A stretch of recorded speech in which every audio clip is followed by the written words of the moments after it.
অথচ সহিহ হাদিস, নবী করিম সাল্লাল্লাহু আলাইহি ওয়াসাল্লাম সুন্নতের আপত্তি।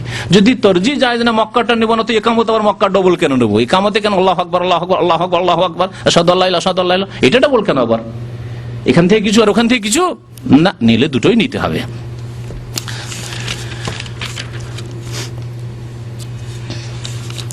আরো বেশ কিছু ফতোয়া আছে, সময় শেষ হতে যাচ্ছে, এই জন্য ছেড়ে দিচ্ছি। নামাজে হানাফি ফিকাতে নামাজের ফরজ মাত্র 6টি, নামাজের ফরজ মাত্র 6টি। দাঁড়ানো, তার আগে তাকবীরে তাহরিমা, কিয়াম দাঁড়ানো, ওয়াল কিরাত মানে পড়া, সূরা ফাতিহা নয় তাহলে কিরাত, যে কোনো কিরাত, আর রহমান আল্লামাল কোরআন খালাকাল ইনসান, আল্লাহু আকবার, নামাজ হয়ে যাবে। সূরা ফাতিহা না পড়লেও নামাজ হয়ে যাবে, ইমামেরও পর্যন্ত। কারণ এটা ফরজ বলা হচ্ছে সবার ক্ষেত্রে, মুক্তাদির ক্ষেত্রে। মুক্তাদি তো তাদের কাছে নাজায়েজ, কিন্তু ইমাম বা একা নামাজ পড়ছেন আর আপনি বলেন কোন সূরা পড়ে নেন, বাস হয়ে গেল, সূরা ফাতিহা পড়া তাদের কাছে ফরজ নয়। কিরাত, রুকু, সিজদা, কাদা আর খিরা, শেষ বৈঠক কতটা করতে হবে? মেকদার তাশাহুদ, তাশাহুদ পড়ার পরিমাণ সহ, বসা শুধু কাদা বাস। তাহলে আত্তাহিয়াত পড়া তাদের কাছে ফরজ নয়, সালাম ফিরা তাদের কাছে ফরজ নয়, ইতমিনানের সাথে নামাজ পড়া, ধীর স্থিরতার সাথে ফরজ নয়, রুকনগুলিকে সুষ্ঠুভাবে আদায় করা, তাদিলুল আরকান, এগুলি তাদের কাছে ফরজ নয়। সহিহ হাদিসের আলোকে নামাজের ফরজ হচ্ছে কয়টি জানেন? 14টি ফরজ। এই এক গেল। তারপরে শোনেন, তাকবীর দেওয়ার সময় নবী করিম সাল্লাল্লাহু আলাইহি ওয়াসাল্লাম সারা জীবন আল্লাহু আকবার বলে নামাজ পড়েছেন। কোনদিন আল্লাহু আকবারের জায়গায় আর রহমান আকবার বলেছেন? আর রহমানু জলিলুন আর রহমানু কাদিরুন বলেছেন? শোনেন, বলছেন ফাইন কালা, যদি বলে ইমাম সাহেব বা মুক্তাদি যে কেউ, বদলা মিনাত তাকবীর, তাকবীর না বলে আল্লাহু আজাল, আল্লাহু আযম, আল্লাহু রহমান বা আর রহমানু আকবার, আজজাহু ইনদা আবি হানিফা ওয়া মুহাম্মদ, আবু হানিফা মুহাম্মদ দুজনে বলছেন রাহিমাহুমুল্লাহ, বলছেন যে জায়েজ হয়েছে। হ্যাঁ, শুধু তাই নয়, বরং নুরুল আনোয়ার কিতাবে রয়েছে, আলেম ফাজলে যে কিতাবটি পড়া হয়, উসুলে ফিকর কিতাব, তাতে রয়েছে যে ফারসিতে যদি নামাজ পড়ে আর বলে আল্লাহু আকবার বলার দরকার, আল্লাহ বুজুর্গ বারতার আস্ত, বাস নামাজ হয়ে যাবে। আল্লাহ বুজুর্গ বারতার আস্ত ফারসিতে বললো নামাজ হয়ে যাবে। ফারসিতে নামাজের তাকবীর হয়ে যাচ্ছে, সূরা ফাতিহা হয়ে যাচ্ছে, আর যখন জুমার খুতবার বিষয় আসছে আর ঈদের খুতবা বলছে জায়েজ হবে না। কেমন ফতোয়া দেখলেন? খুতবা শুনে মানুষ হেদায়েত হবে, বেনামাজি নামাজি হবে, বিদাতি হেদায়েতি হবে, সুন্নতি হবে, সেখানে জায়েজ হলো না খুতবা। বাংলা ভাষায় খুতবা জায়েজ হলো না, উর্দু ভাষায় খুতবা জায়েজ হলো না। এই ভিত্তিহীন ফতোয়া আর যুক্তিহীন ফতোয়া, যুক্তি বিরোধী ফতোয়া। যুক্তিসঙ্গত হচ্ছে যেই দেশের লোক যেই ভাষা বোঝে সেই ভাষাতে খুতবা খেতাব করতে হবে, সম্বোধন করতে হবে। যুক্তির উল্টো ফতোয়া। আর এইখানে নামাজের মধ্যে আল্লাহ বুজুর্গ বারতার আস্ত, সূরা ফাতিহা, বিসমিল্লাহ, এগুলি ফারসিতে বলে নামাজ হয়ে যাবে। জাওয়াজাল কিরাআতা বিল লুগাতিল ফারসিয়াতে, যদি কারো দেখার ইচ্ছা হয় নুরুল আনোয়ার, উসুলে ফিকর কিতাব, কওমি মাদ্রাসাতেও পড়া হয়, আলিয়া মাদ্রাসাতেও পড়া হয়। পড়েছেন না মুজাহিদ? এই যে জি বলছেন, জি। আরো যদি আলেমরা থাকে তো বলবেন। আর আমি পড়িনি, শুধু পড়িয়েছি নুরুল আনোয়ার, কারণ আহলে হাদিস মাদ্রাসাগুলি তো ওই নুরুল আনোয়ার আগে যুগে পড়াইতো, আর আমি ছাত্র জীবনে পড়েছি, শিক্ষকতার জীবনে এখানে আসার আগে আমি পড়িয়েছি। ওই নুরুল আনোয়ারে ফারসিতে তাকবীর, ফারসিতে সূরা ফাতিহা জায়েজ আছে। নামাজ জায়েজ হয়ে গেল, নামাজের বাইরে খুতবাটা জায়েজ হলো না, বড় আফসোসের কথা। তাহলে তাকবীর দিতে হবে আল্লাহু আকবার দিয়ে, কারণ এটি হচ্ছে নবী সাল্লাল্লাহু আলাইহি ওয়াসাল্লামের সুন্নাত তরিকা। এবং ইমাম আবু ইউসুফ রাহমাতুল্লাহ আলাইহি বলছেন যে লা ইয়াজুজ, জায়েজ নাই। আল্লাহু আজাল, আল্লাহু আযম, আল্লাহু কাদির, আল্লাহু গফুর, এগুলো চলবে না। বলছেন লা ইয়াজুজ ইল্লা ইয়াকুল আল্লাহু আকবার, আল্লাহু আকবার বলতে হবে। আর একটু উনি জায়েজ করেছেন, আল্লাহু আকবার নাকিরা না বলে আল্লাহুল আকবার অথবা আল্লাহুল কবির বললেও চলতে পারে। ইমাম আবু ইউসুফ বলছেন, কিন্তু আমি বলবো যে অন্যান্য উলামারা, ইমাম শাফি, ইমাম মালিক, ইমাম আহমদ, মুহাদ্দিসিন কেরাম, ইমাম বুখারী, মুসলিম, সমস্ত মুহাদ্দিসিন কেরাম বলেছেন না, নবী সাল্লাল্লাহু আলাইহি ওয়াসাল্লাম সারা জিন্দেগিতে কোনদিন আল্লাহুল কবির বলেননি। আল্লাহ কাদির বলা তো দূরের কথা, আল্লাহ রহমান আজাল বলা তো দূরের কথা, আল্লাহুল আকবার বা আল্লাহুল কবির বলেনি, আল্লাহু আকবার বলেছেন। আল্লাহ সবচাইতে বড়, সুতরাং আল্লাহু আকবার দিয়ে নামাজ পড়তে হবে। তাছাড়া অন্য কিছু বলে নামাজের তাকবীর তাহরিমা শুদ্ধ হবে না। সময়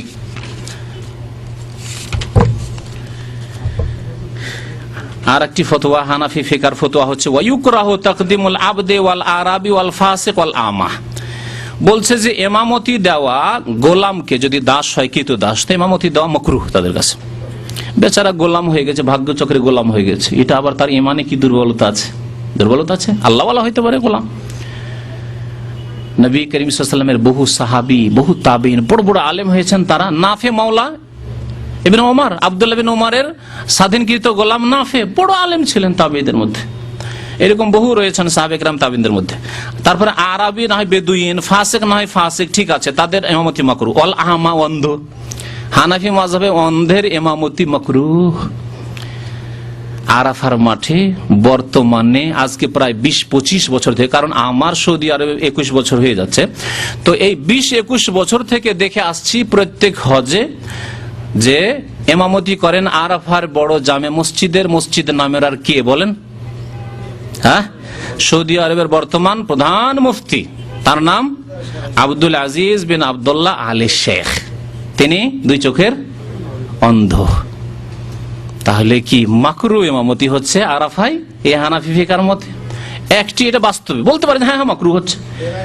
হ্যাঁ, তিনি ইমামতি ওখানে করতেন না, কিন্তু তিনি ছিলেন মসজিদে দিরার, রিয়াজের মসজিদে দিরার ইমাম।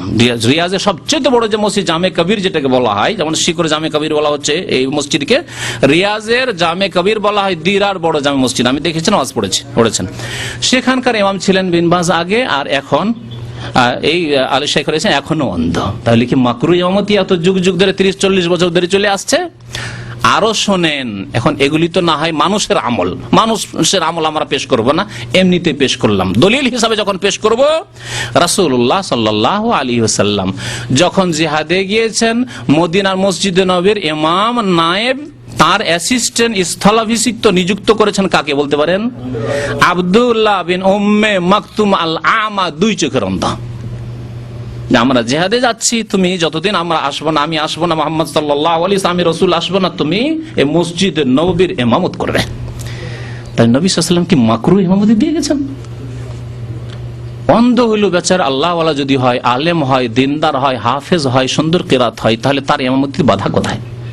ইমামতের বাধা হচ্ছে ফাসিক যদি হয়, বিদাতি যদি হয়, গুনাহগার হয়, অথবা আপনার এইরকম যেগুলি ত্রুটি রয়েছে শরীয়তে সেগুলি হয়, বা শুদ্ধ কেরাত পড়তে জানে না, বা ভালো আলেম আছে, তাহলে এই নগণ্যকে কেন দিবেন? তার ছোটকে কেন ইমামতি দিবেন? যোগ্যকে ইমামতি দেন। এগুলি বিষয় রয়েছে। কিন্তু বেচারা শুধু অন্ধ, সেই জন্য তার ইমামত মাকরুহ হয়ে গেল। এই এক ফতোয়া সহিহ হাদিস বিরোধী। হানাফি ফতোয়া, একটি ফতোয়া দিয়ে শেষ করি। সেই ফতোয়াটি শুনলে হাসবেন আপনারা, হাস্যকর ফতোয়া।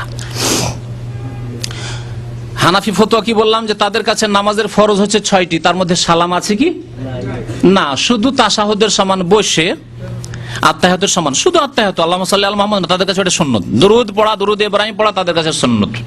আর সহিহ হাদিসের আলোকে আমরা যা বিশ্বাস রাখি তা হচ্ছে দুরূদ পড়া হচ্ছে রুকুন, ফরজ। দুরূদ ইব্রাহিম ছাড়া নামাজ হয় না। তাহলে দুরূদ কে বেশি পড়ে চিন্তা করেন? হ্যাঁ, বিদাতি দুরূদ বেশি পড়ে। বিদাতি দুরূদ আল্লাহ পাক কবুল করবেন না, সুন্নতি দুরূদ আল্লাহ পাক কবুল করে। সুন্নতি দুরূদ আমাদের কাছে ফরজ, না পড়লে নামাজ হবে না। আচ্ছা, তাদের কাছে তাশাহুদ পড়াও ফরজ, মানে আসসালামু আলাইকা আইয়ুহান নবী পড়াও ফরজ না, শুধু বসা, মিকতারুত তাশাহুদ বসাল কাদা, বসতে হয় বাস। তার মানে 2 মিনিট বসেন, 2 মিনিটের মধ্যে আত্তাহিয়াত পড়া যেতে পারে, মানে আত্তাহিয়াত পড়লেন না, বসে থাকলেন, আপনার নামাজ হয়ে যাবে। তারপর দিলেন টান, কি করলেন? দিলেন টান, দেন বাস। নামাজের বিপরীত কোন কাজ করে টান দেয়, এটা হচ্ছে হানাফি ফতোয়া। হানাফি ফতোয়ার কিতাবে এটাকে লিখেছে আল খুরুজ বিসুনহি, ইচ্ছাকৃত নামাজ বিরোধী কোন কাজ করে নামাজ থেকে এক্সিট করতে হবে, নামাজ থেকে এক্সিট করতে হবে। যেমন কেউ যদি ছুটি দেয় না, মালিক ছুটি দেয় না, সৌদি আরব থেকে আমি এক্সিট করব, যাব, তাহলে একটা বদমাশি দুষ্টামি করুক, হ্যাঁ, রাস্তায় গিয়ে কোনো বদমাশি একটা মারামারি করুক, অথবা কোনো মহিলার গায়ে হাত দিয়ে দিক, থাকতে পারবে? খালাস। তো এইরকম করলে নামাজ হয়ে যাবে। শোনেন ফতুয়া, হানাফি ফতুয়া। অথচ নবী করিম সাল্লাল্লাহু আলাইহি ওয়াসাল্লামের সারা জিন্দেগি শুরু হয়েছে নামাজ তাকবীরে তাহরিমা দিয়ে, আর শেষ হয়েছে সালাম দিয়ে। হাদিস শোনাবো, নবী করিম সাল্লাল্লাহু আলাইহি ওয়াসাল্লামের উক্তি শোনেন। মিফতাহুস সালাতি আত-তুহুর, নামাজের চাবি হচ্ছে পবিত্রতা, ওযু, গোসল ফরজ থাকলে। ওয়া তাহরিমুহাত তাকবীর, নামাজের তাহরিমা আরম্ভ হচ্ছে তাকবীর, আল্লাহু আকবার, আর রহমান আকবার নয়, তাকবীর আল্লাহু আকবার বলা। আর ও তাহলিল ওয়া তাসলিম, নামাজের তাহলিল হচ্ছে নামাজ শেষ হচ্ছে, সমাপ্তি হচ্ছে তাসলিম সালাম ফিরে, তাশাহুদ